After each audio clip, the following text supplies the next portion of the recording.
声優の月城里奈です。本日のゲストはファッションデザイナーの日崎レイラさんです。お願いしよろしくお願いします。ます。ではレイラさんの紹介です。17歳で渋谷109のショップ店員としてアパレルのキャリアをスタートされたレイラさんは、生産管理部門での経験を経た後独立され、さまざまな分野で活躍されてきました。その後2018年にファッションブランドつくよみブラックを立ち上げ、2023年にパリコレへの出店を果たし、現在も精力的に活動を行っております、ということで、今日はですね、そのレイラさんがギャルブームを経験してきたショップ店員さんだったということで、デザイナーとしてパリコレに出たっていうのはなかなかいないなと私も思いまして、レイラさんのものづくり人生を今日は深掘りさせていただきたいなと思っております。お願いします。まず17歳でアパレル業界で、ということで、そうなんですよ。うんなんか当時ですね、もうはい大昔、もう20年くらい前になりますけど、はいはいはい、ショップ店員ブームとか、あとカリスマ美容師ブームとかなんかはい大昔あったじゃないでもうすか。その店のカリスマ店員さんに会いに行くためだけに行ってましたね。そうなんかもうとにかくそういうのに憧れてた思春期だったので、はいなんか学校行くっていうよりかはもういち早くうんそういうなんか社会に出たいっていうあーなんかそういう気持ちで、まあもちろんアルバイトですけどね、16歳ぐらいからもう履歴書出してたけど、はいさすがになんか落ちてて16の時または確かに若すぎるっていうのが、若すぎるっていうで17ぐらいでようやく受かってそうショップ店員に念願になれたっていうような感じですね。じゃあその時はまだこの服をデザインしたいっていうよりも、カリスマ店員になってやるぜみたいな。そうショップ店員でうんマルキューでなんか働くって言いたいみたいな、なるほど、本当そんな感じです。あーしマルキューで働いてるからみたいな。そうへえ。そんなミーハーな気持ちもミーハーな気持ち、ありつつそうだったんですね。じゃあ実際にそのアパレルメーカーの社員さんとして海外の工場ともやり取りするようになったって言ったんですけど、それはいつ頃だったんですか？あれは20歳ぐらいですかね。まあある程度こう服の作り方とか分かったし、はい業界のことなんとなく見えてきた頃に、そのちょっと地味なんですけど生産管理っていう部署に、はいはいはい、ちょっとあんまり聞いたことなくって、具体的にどういうことをするんですか？すごい単純な言い方すると、うん工場長みたいなもん工で場長、生産ラインを把握したりとか、はいはいはいはい、資材手配したり、はい、コスト管理とかあ絵を描くじゃないですかデザイナーさんが、そうですね、でそれを実際に作って納品するまでを管理する人、あ、なるほど。じゃあそうこの服作るにはこの資材このぐらいいるかなみたいな。そうへえ。結構大変な仕事で、でもめちゃくちゃやりがいがあって、はいなんか今、自分がファッション業界のこと語れるので多分生産管理歴長かったからだなって本当しみじみ思うぐらい。なるほど。そう私たちがこの買い手側が見てる世界だけではなくて、そうそういうちょっと、ある意味裏のところっていうそうかあるんですね。でその後に一回退職されてるんですか？そうなんです、やっぱ自分でブランド持ちたいっていうやっぱ夢もはい。ある時から芽生え始めてて、でなんか当時の副社長に相談してて、すごい心に響くことも言われて、はいはい。何ですか？やりたいの分かったって、でも先に1個だけ言っとくけど、売れるブランドってダサいものしか作れないぞって言われたんですよ。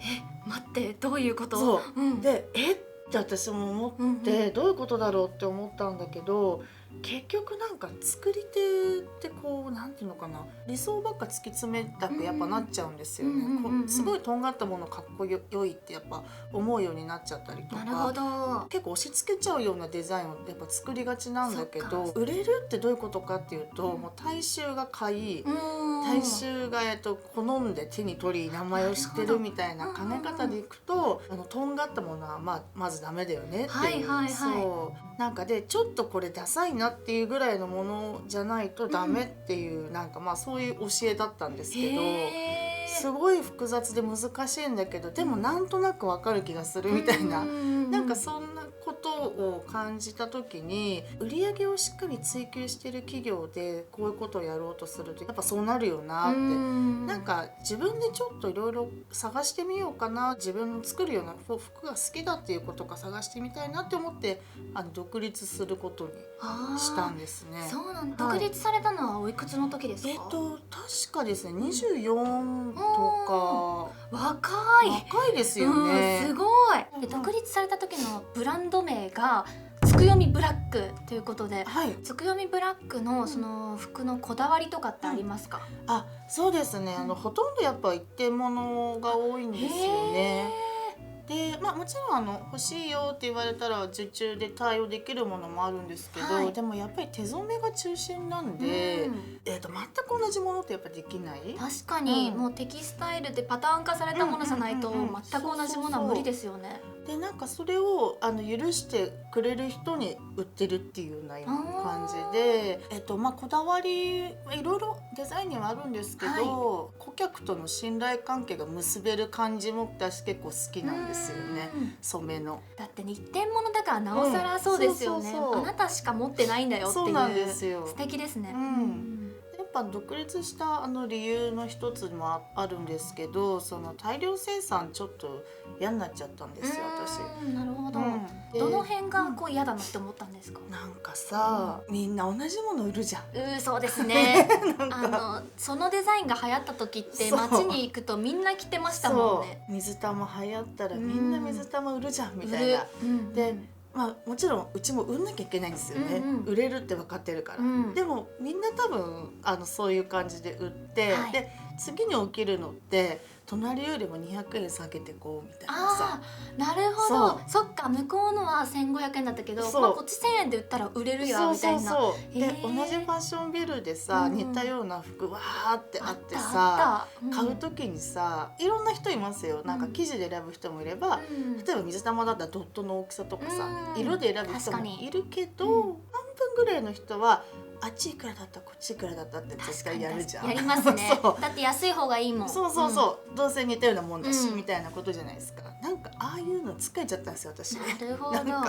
なんか根本的にちょっと違うなって確かに感じますね。で結局ゴミになって、2年後3年後にファミリーセールでドーンって積んであって、それでも売れなかったらどっかに埋めるわけでしょ。そっか。服の末路ってそんな感じなんですね。売るとかさ、埋めるとか、もう焼くとかさ、なんか変な話、どっかにこうなんかサンプル屋さんみたいなとこあって、そういう人が引き取ってくれることもあるけど、でも年間何トンってゴミ出てるからさ。確かにもう洋服だけども洋服じゃないゴミとして扱われちゃいますよね。だからなんかゴミ一生懸命作ってる感じになんか途中からなっていくわけですよ。それは悲しいですね。なんか不毛だなとか思っちゃって、で一生懸命作っても 2,3 ヶ月ぐらいしか旬がないんですよね。そうですね。どんどんトレンド変わっていきますもんね。でなんかそれ追っかけ続けて、なんか何やってんだってやっぱなってきちゃって、ちょっと疲れちゃったんですね。それでもうちょっと大量生産やめようかなって思った時にやっぱり一点物にすごく惹かれたっていうのがありますね。なるほど。じゃあ今は昔のアパレルももちろんいろんな経験されてきたけど、今やっぱやってて楽しいなって感じです。そう、今のが面白いですね。その後にパリコレから声がかかるっていうのがなんかすごくないですか？それってパリコレってそんな感じで声がかかるもんなんですか？私もずっと国際的な詐欺だと思ってて本当にパリコレを語った詐欺だと。そうこれ絶対に大金を請求されてフランス行ったら誰もいないパターンだとか。いや怖い。私はもう絶対嘘だって思ったんですけど、そのぐらい最初は信じてなかったんです。全然信じてなかったですね。しかもそれもインスタの DM で来たんで。インスタの DM でパリコレから声がかかるんですか？怪しいでしょ、すごい。いや疑っちゃいますね。絶対嘘だと思ったんだけど、たまたま知り合いでパリコレ経験者のデザイナーさんがいらっしゃって、もう彼は60過ぎの本当にもう全盛期のデザイナーなんですけど、これどう思うってちょっと相談したら、もう見た瞬間にこれ本物行きなさいって。すごい。ってなって、その即答にもびっくりしたし、もう行けっていうのもびっくりして。すごい。ちょっと見せていただきすごいおしゃれわー。ちゃんとなんか染めなんだけど日本語が書いてあるの真ん中に。なんて書いてあるんですかこれ？人生死ぬまで暇つぶし。深いわ。でも実際そうでしょう。でこれ私は思いついたの自分だと思ってて、これすごい格言私見つけちゃったわって思ってたら、三浦淳さんが言ってたことあるっていうのがそうなんですか。まさかのソースがあった。三浦淳さんか言ってそうと思ってそう人生死ぬまで暇つぶし。そうなんかポジティブな着てたらいい気分になりそうなんそうですね。ですよ。これがトップバッターだったりして、すごいかっこいい。これは奄美大島で、はい、泥染めっていう染め方があって、泥染め、そう奄美の、シャリンバイって言われる染料があって、はい、テイチギっていう木があるんですけど、その皮をね剥いで煮出して、そう煮出したものに漬け込んで、すごい。で今度は田んぼの泥でそう泥でこすり合わせると、赤が反応してちょっと茶色っぽくなるっていう。でそれをね100回ぐらい繰り返すと黒くなるんですよ、どんどん。でそれが大島紬って言われる、超高い着物があるんですけど、大島紬あれも100万200万ってするけど、そりゃ高いわっていうぐらい大変。工程が複雑すぎるんですね。なんか私染料っていうと勝手にすごい科学的なイメージがあるんですけど、意外とそういう自然由来のものが多いんですね。天然由来のものすごい多いですね。すごい。何にでも染料になっちゃうんですね。そうかっこいい。これは何ですか？コーヒー豆の袋。カルディに置いてあるやつ。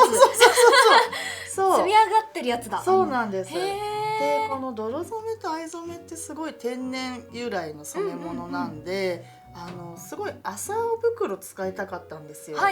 で絶対合うなと思って、で今回ちょっとテーマが地球に生まれて地球に帰るっていうテーマだったので、泥とか土とか火とかそういう大地をイメージした時に、麻袋ってなんかすごいピンときたんですよ。しっくりきたというか。でちょっとパンツにしちゃいました。めっちゃおしゃれです。あえてこのなんか柄とかこの刻印みたいなのも活かしてそのままパンツになってて、そうプリントそのまま使って。これは何ですか？つるつる。そうなんです。これもですねバサルト生地っていう生地を実は使ってて、バサルト生地、はい、これは溶岩からできた生地なの。待って、溶岩って石ですよね。そう本当はなんかね建築材で使うような、実は素材で、あとは消防士さんの確かに防火の服とかにもともと使われてたんだけど、銀のやつですよね。それをちょっと今ね衣服で使えないかっていう試みがこのバサルト繊維の生地っていうやつでちょっと使ってみました。すごい、本当どんなものでも服にしてしまうんですね。すごい。でも統一したテーマとしてはさっきもおっしゃってた地球に生まれて地球に帰るでしたっけ？地球の素材というか生まれても自然に発生したものを着て、服って着ていくとだんだんボロボロにもなっていくから元に戻っていくよっていう循環みたいなことなんですかね。これは土に埋めても本当に分解される生地なんで、すごいテーマに合ってたなっていうような感じです。これとかも脱色と火で炙ったりとか、ちょっと焦げてる感があるから面白い。なんか経年劣化みたいなのを新品で表現したくて、汚したり土に埋めたり燃やしたり。これもあれですか？最初にさっきおっしゃってた火っていうテーマを入れ込みたいっていう。そうですね。これはねイタリアボーグが大絶賛してくれて、そうなんですね。向こうのボーグに載ってました。すごい。生地も確かに魅力的ですけど、デザインそのものがすごい私好きですね。ありがとうございます。羽衣みたいな、羽ばたいていきそう。すごい。やっぱそういうの憧れません？憧れます。羽衣着てたい。もう常に羽衣がいい私。いや絶対似合いますよ。本当ですか？似合うと思います。羽衣でいたいもう。そう羽衣みたいなのやっぱね。人間ひらひら好きですからね。だいたいこんな感じで針を置いてきました。ありがとうございます。レイラさんから最後にちょっとなんていうのファッション業界全体に言いたいこととか、あとは自分なりになんていうの信念みたいなものもちょっとお話しいただきたいなと思ってるんですけど。ありがとうございます。言いたいこといっぱいあるんですけど。全然大丈夫です。いいですか？結構なんていうんでしょうか。やっぱ既成概念をぶっ壊したいっていうのはいつもメラメラ思ってまして、自分の今の風貌もそうですけど、ちょっとなんか変だと思うんですよ。もうね、個性的みたいな。そうなんだけどいいじゃんと。こういう人間いてもいいじゃんっていうのをいつも思ってやってて、でなんていうのかな、パーソナルカラーのまた話を私どこ行ってもいつもするんですけど、なんとかベってあるじゃん。ある。イエベ、ブルベ、そう肌の色が血管で見るんですよね、確か。そうどっちか。何ベですか？私はですね、ブルーベース夏ブライトサマーです。なんかややこしい。そう、お金払って本当1年前、ちょうど1年前ぐらいにプロのなんかそういう診断士みたいな方がいらっしゃって見てもらったことがあるんですけど、16タイプに分けられてたんですよ、その時。結構多いんですね。結構細かくて、なんかカーテンをバッサバッサ当てられて、顔の近くに。そうなんです。これ似合わない、これは似合う、これ似合わない、これワンチャンいけるみたいな感じで分けられて、ちょっと訳もわからないまま、あなたはブルベ夏ですって言われました。ですよね。キョトンですよね。キョトンです。なんかその似合わないって言われた方の色も結構好きな色がいっぱいあったので、ちょっとこれ使っちゃいけないのかみたいな気持ちになったな。聞かれたんだったら似合う色だけ教えればいいのに、似合わない色を押し付けてくるんですよ、連中って。連中あれちょっとなんかレイラさんのモード変わってきたな。そうなんです。物申しモードになってきた。私あれすっごい頭にきてて、いつもパーソナルカラー協会というか、私も専門学校でデザインを教えてるんで、お付き合いずっとあったんですね。そうなんですね。はい、あったのに怒ってるんですけど、私例えば青いの好きで、青いジャケット着たり、なんか花柄とかも好きでよく着るんですけど、なんかね、いきなりそれ「あんたなんとかべだからその色似合わないから脱ぎなさい」って言われたことあって。何この人たちってちょっとびっくりしちゃったことが。それはムカッときますね。そうなんですよ。どっちがいいかで選んでると、なんか悩んでる時に、こっちの方がもしかしたら顔に当たりいいかもっていう時に使う。そう使うんだったら販売業とかでね、いいと思うんですけど、なんかすごいラベリングするじゃないですか。しますね。なんかあるある。私その時に服とコスメも見てもらったんですけど、あなたはもうオレンジのリップ使っちゃダメって言われて、その時にうるせえよって感じですよね。コーラル塗るとなんかパスタ食べた後のナポリタン食べた人になっちゃうから。誰が塗ってもそうじゃん。本当そうですよ。